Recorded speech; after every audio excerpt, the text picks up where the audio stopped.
Hello, you handsome humans. Welcome to step 14 up the tribe triangle, where we have finally arrived at the very heart of humanity, and this is kinship.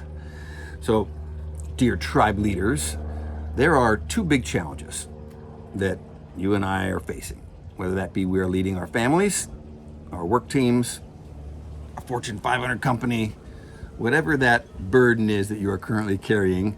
There's two big issues, right? Two big questions that you have to answer. And the first one is, and this is going to start internally, but obviously has to do with each other, and that is your mental, emotional health. We're going to call it resiliency.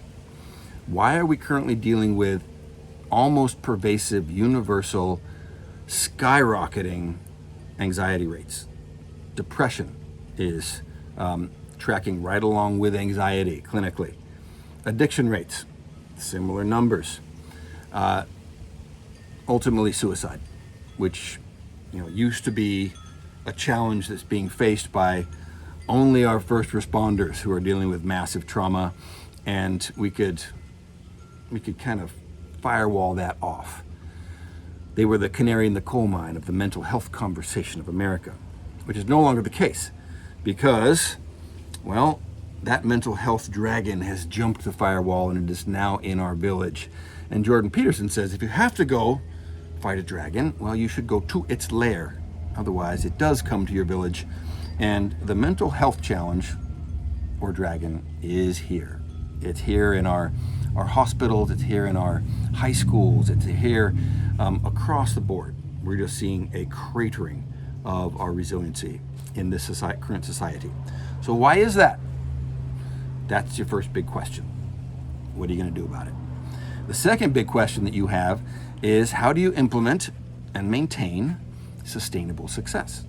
How do you win, right? How do you engage your people? How do you retain your good people? How do you implement a culture of innovation and accountability, competitiveness, leveling up communication skills, and all the things that get you wins on the board? So those are your two big questions: resiliency and success. And how do you get those sustainably addressed?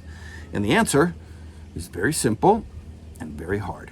And that is implementing kinship. Kinship is your honor-based culture. This is our original operating system of our species. This is the fabric of our experience on planet Earth, where for 99.9% of the time, we have lived in small, collaborative, reciprocal, intimate, relationship-based organizations. These are extended families, these are networks, or tribes, clans, if you will.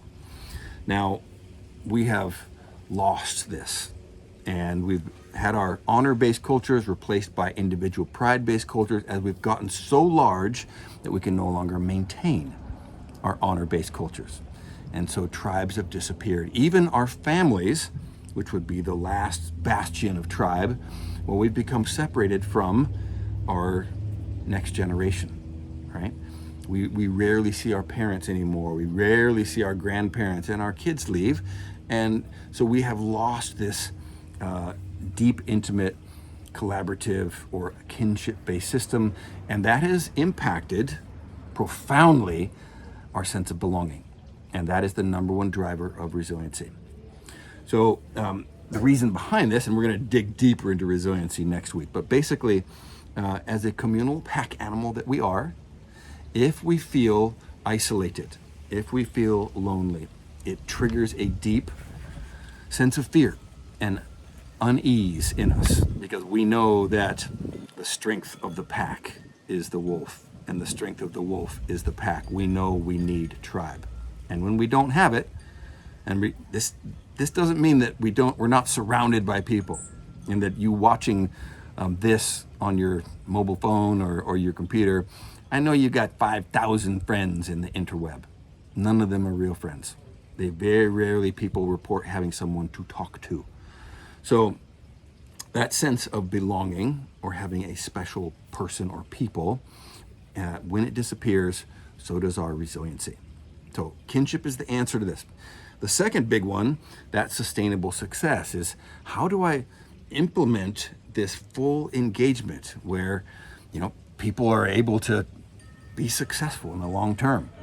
And I'm getting full energy out of them, that they're bought into this collective journey. And again, kinship is the answer to that. And it's one of the reasons why we spent the 13 previous weeks in this journey shoring up the foundation of alignment which you need to be able to implement your kinship systems. Now, in our previous version of ourselves, where we're operating in tribal systems, all of that work that we had to do in the previous 13 steps, that was already done for us. We were bought into a culture of a shared vision. We have shared and fully accepted values.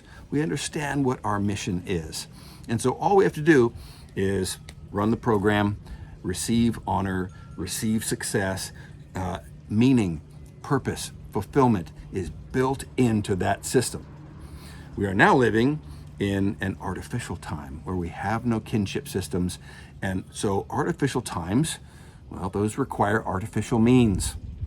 That's why people go to the gym and lift arbitrary heavy things that we should be doing in our day-to-day practice. We no longer hunt, we no longer sit still, we're no longer bored, so we have to implement meditation practices. Our life is filled with artificial responses to innate needs that we have. Kinship is the number one innate thing that we need.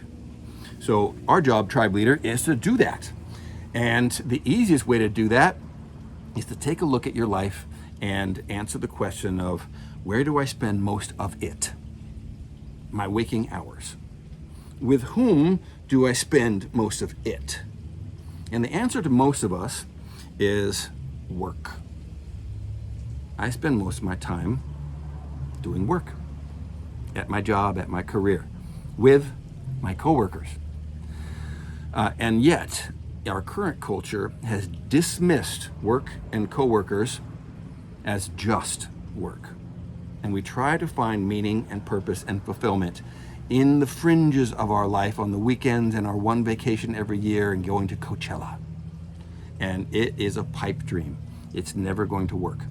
This is why we are suffering from resiliency issues as well as sustainable success issues, because kinship answers both of those questions, and we have to be able to do it wherever that place is that you are spending the lion's share of your time. So if you're at home, make sure that you've got that leveled up. Make sure you've built your community, your network, whatever that looks like for you.